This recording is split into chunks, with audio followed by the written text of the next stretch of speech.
Guys, আসসালামু আলাইকুম। Myself Mehran Tahim. আজকে আমি একটি কবিতা আবৃত্তি করব। কবিতার নাম কাজলা দিদি।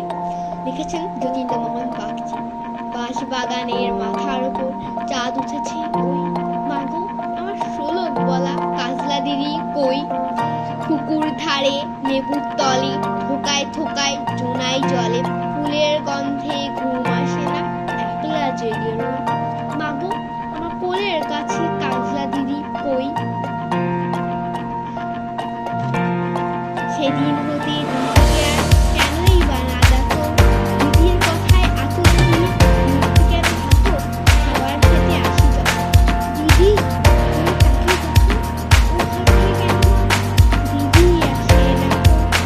তুমি দেখো, তুমি কেন চুপটি করে থাকো, বলো মা দিদি কোথায় গেছে, আসবে আবার কবে।